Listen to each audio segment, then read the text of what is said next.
Hi, my name is Alexis Miranda, and my health policy brief presentation is on the pricing of orphan drugs.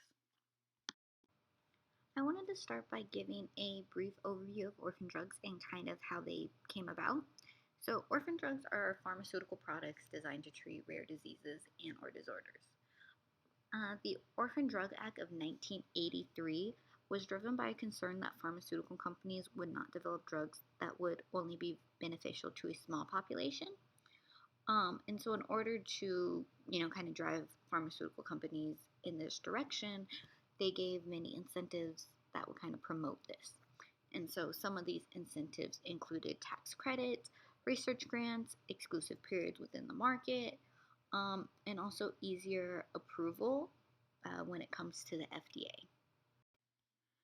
As for an overview of the pricing of orphan drugs are often priced extremely high. This often results in a limitation for those in which the drug was intended for. However, there are multiple concepts that are related to how orphan drugs are priced, and these include pricing dynamics.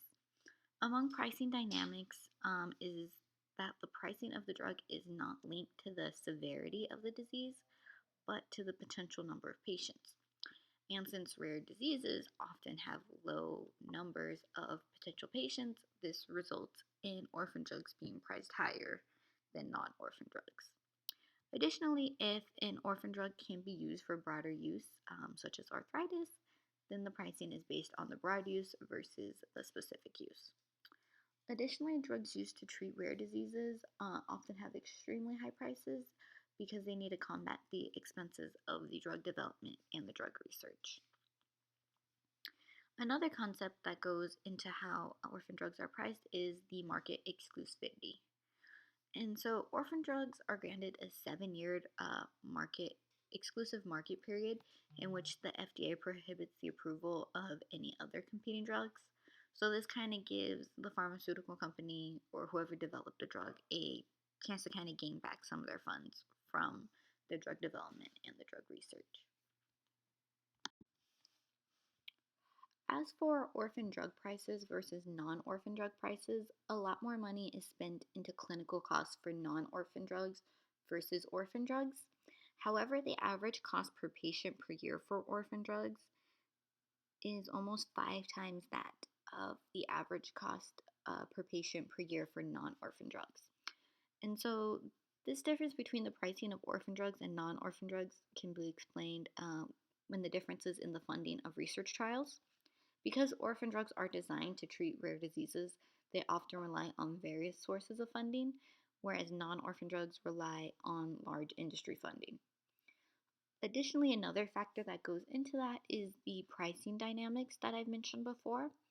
And since orphan drugs are designed to treat rare diseases and the pricing isn't based on the severity of the disease but the population, these rare disease populations are so small that pharmaceutical companies are able to increase the price of their drugs to kind of compensate for that difference. Whereas non orphan drugs have more clinical costs, but their drugs are cheaper compared to orphan drugs because they don't have to worry so much about their funding.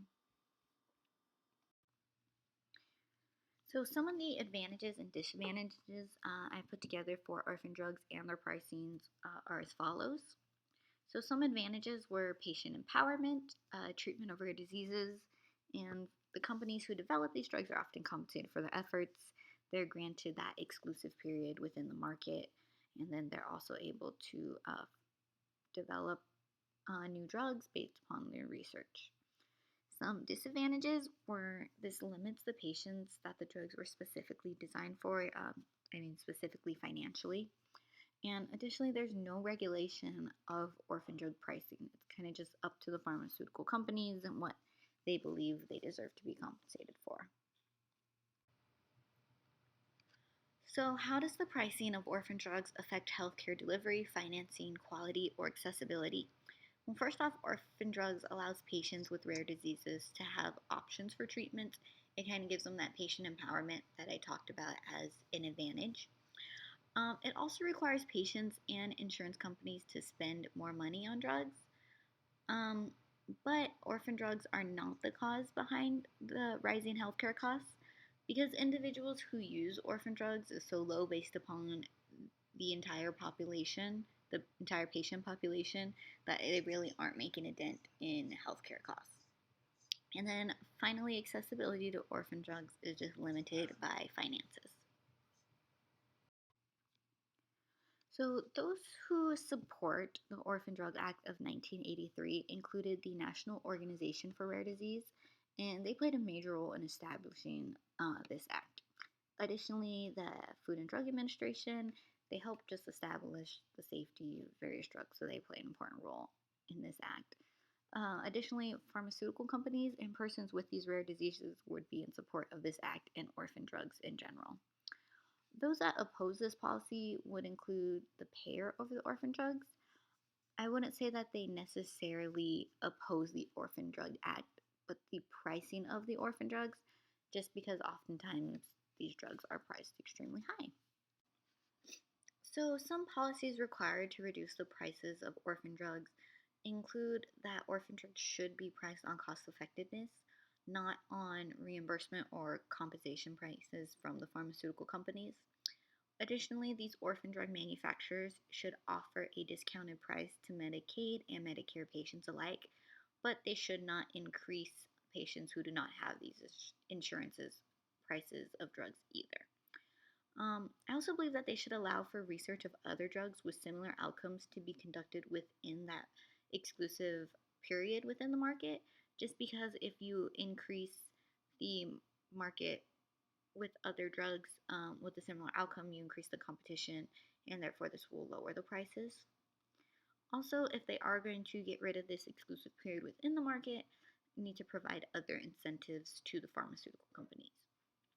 And finally, I believe transparency is required from pharmacy benefit managers. So these pharmacy benefit managers are often hired by drug companies to kind of promote their drugs and increase their utilization of these drugs.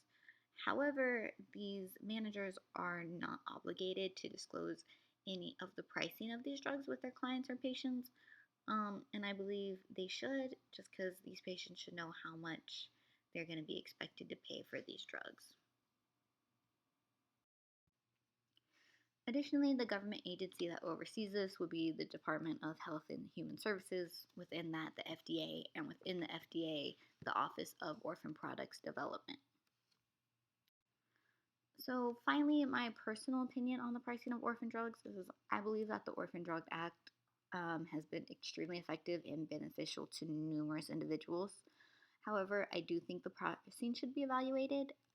Pharmaceutical companies are able to take advantage of more patients because of this, and so I think they just kind of need to go back and look at it. And it's also not conducive for patients or families with rare diseases. They have a lot of stuff going on and they don't need more financial stress on them. And I also believe they should decrease that exclusive period within the market just to increase the competition so that drug prices would be lower.